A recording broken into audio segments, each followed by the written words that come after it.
good, YouTube? It's Marco!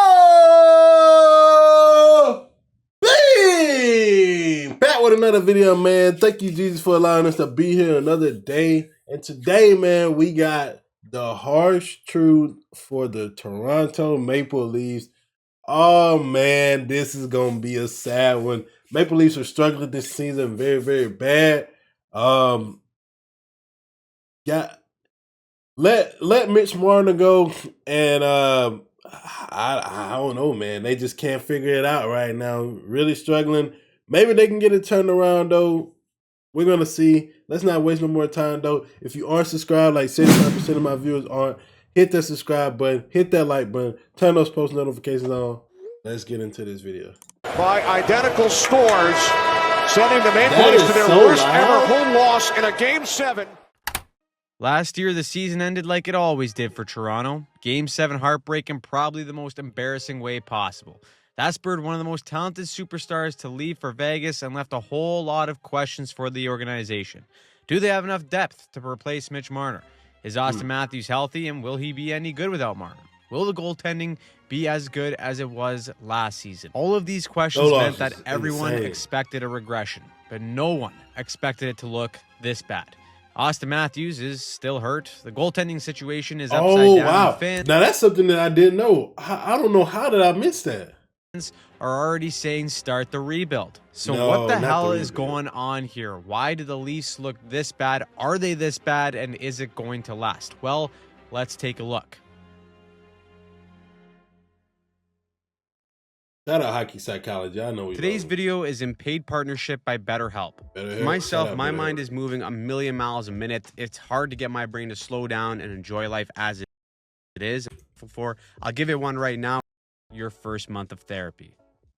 Now, I'll admit, when Mitch Marner decided to leave this offseason, I thought the Leafs' main issues would be scoring goals. I thought based on the fact that they were a top 10 defensive team last year and bringing back the exact same D-core, that defending would be their strong suit, and they've win a ton of games 2-1 or 3-2. However, this is the Toronto Maple Leafs, so anything you know based on logic should be immediately tossed out the window because the Leafs are the anomaly. This season, the Leafs' offense is among the best in the NHL, but their defense is a bottom 3 defense in the league.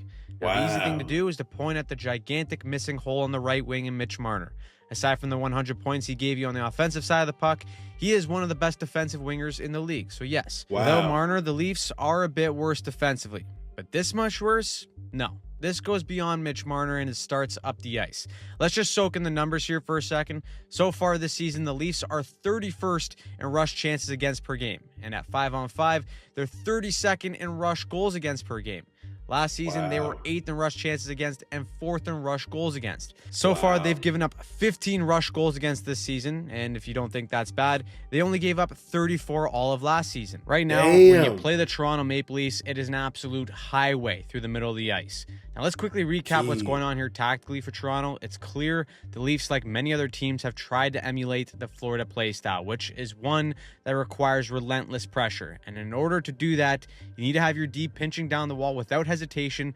And the main key component of that working is having an F3 high ready to reload so that the D doesn't get caught. The Leafs were quite successful at this last season. The only difference is that they got beat by the very team that was just way better at it. The MO this season hasn't changed, but the personnel has slightly, especially up front on offense, and speed has become a little bit of an issue. The once soft Toronto Maple Leafs are now the biggest and heaviest team in the league, yet the soft allegations aren't going anywhere. But aside from that, if you look at their NHL edge stats, they are one of the slowest teams in the league now. But you can be slow and still play extremely fast. I never even know, bro. I never even knew there was a stat like that. That's wild. Make the right reads.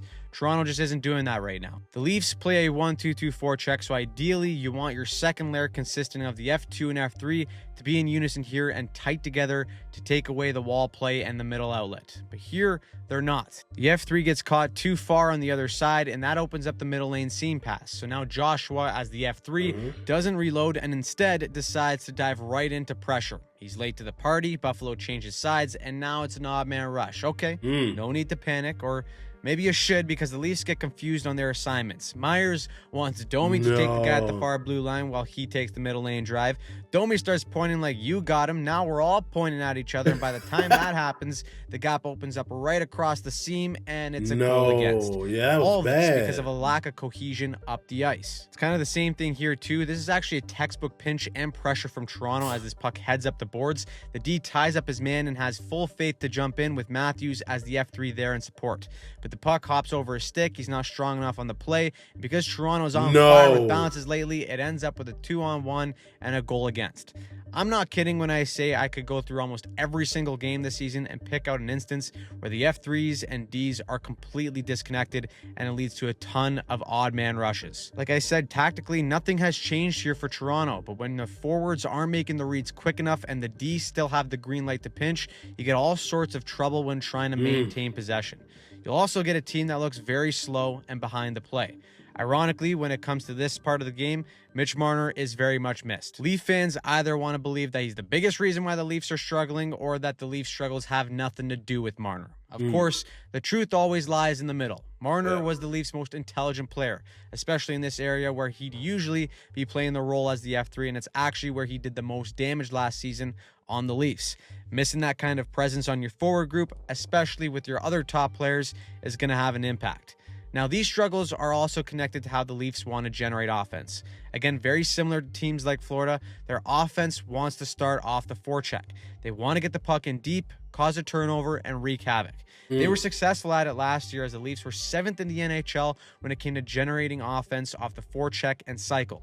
This year, they still remain one of the best teams in the league at this. As it stands right now, they are first in turnover goals for, and it's because when it works, the pressure is constant, smothering, and forces the other teams into mistakes. That being said, it is a very demanding way to create offense. Now, the Leafs this year are also a better team off the rush, which is a good thing. It means that the talent of Toronto can breathe a little bit with the puck and hold on to it to make plays.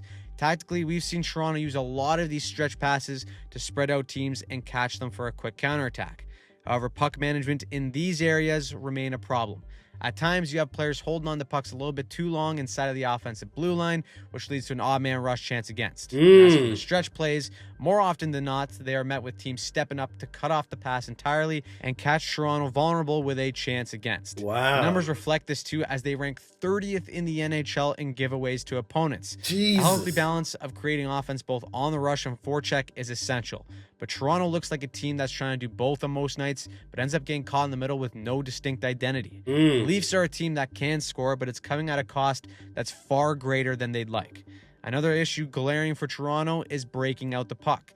In today's NHL, having defensemen that can move the puck with a crisp first pass or with their feet to beat forecheckers is really important to getting your team up the ice and avoiding extended zone time. Aside from maybe Morgan Rielly, who's had his own struggles, this D-core at full health still doesn't have a bona fide puck mover. But last year, they had the exact same D-core and still had success. However, to counteract their lack of puck movers, Toronto played a really structured game, especially low in the zone. They double-team pucks really well and support each other on the breakout, and even when their D were required to make a play under duress, they could count on the structure to get them out of a jam. This year, everyone seems to be off, including the forwards when helping for support. Florida really exposed this D-core's ability to play pucks in the playoffs. They use these set rim plays so that the Leafs D would have to pick up the puck on their backhand while facing pressure. We've seen a few times now this season where the other teams are deploying this strategy, and it's working wonders. Of course, this is where an injury to a guy like Chris Tanev is monumental. Not only does he eat pucks for breakfast, lunch, and dinner, but he's one of, if not the best Leaf defenseman at absorbing forechecks and making these subtle breakout plays. Possession is also something they don't have on either side of the puck as well. Offensively, they rank 29th in ozone time. Defensively, they are 27th in the NHL in terms of time spent in their own end. Because they struggle in puck management, these turnovers snowball into extended possessions by the opponent, and even under great structure, fatigue almost always creates mistakes. Of course, this is why goaltending has been struggling too. If you look at who's been the worst goaltenders in terms of goals saved above expected this season, it's been Caden Primeau and Anthony Stolarz in the bottom 5. Goaltending and defense are closely related. Because the Leafs can't defend right now, they're asking their goalie to make a lot of difficult saves, especially off the rush. But that being said, there are some stinkers that would have been saved last year that are just finding a way in right now. all this has accumulated into a team that is puzzling to watch on most nights for fans. But perhaps the biggest elephant in the room is Auston Matthews. Right now he's hurt, which doesn't make anyone in Toronto feel any better, but there's been a noticeable dip in his play over the last 2 seasons. From the 19-20 season to the 23-24 season, Matthews scored 257 goals in 350 games. The last 2 seasons, though, he's only scored 38 goals in 78 games. Some people point to Marner being gone, but the numbers don't support that at all. Matthews has historically produced just as well, sometimes better, without Marner beside him. And when you look deeper at the physical indicators, they aren't trending the right way. His shot velocity has steadily dropped year after year. It's down from the mid-90s to mid-80s this season, and the same thing happened with his top skating speed. He used to be in the upper percentiles of the league, and now he's fallen below average. It's early in the season, so these stats aren't definitive, but they match what we're seeing on the ice. Another telling sign is he used to spend almost all of his shifts in the offensive zone, ranking near the very top of the league. That number has taken a sharp dip over the last few seasons too. Add in a gradual decline in hits, takeaways, and overall impact. It's clear that this hasn't come out of nowhere. Matthews' game has taken a dip. Whether it's injuries, conditioning, or coaching, none of us know for sure, but he hasn't looked like the bona fide superstar that Leaf fans are used to. Zooming out and looking at all these issues, it's not hard to see why the parade feels like it's actually canceled for good this time. But like every team in the league right now, the upside for Toronto is that they're 1 or 2 hot weeks away from turning it around and quieting all the noise. Yeah, they have the talent to do it, but as of right now, the sky seems like it's falling in Toronto, and if it doesn't turn around quickly, the nightmare may be true for Leaf fans. So, what do you think of the Toronto Maple Leafs? Do you think they will be fine, or do they truly suck? Let me know your thoughts in the comments down below. And I was check gonna out some ask of these the articles same. from Sportsnet by Justin. I was literally gonna ask the same thing. I was gonna say, comment down below and let me know. Do you think the Leafs turn it around, make it to the playoffs, and make a run, or do they just continue down this path and end up being maybe one of the worst teams in the NHL? Let me know down below. That's going to be the end of the video, though. Stay peaceful, stay positive, stay disciplined, and always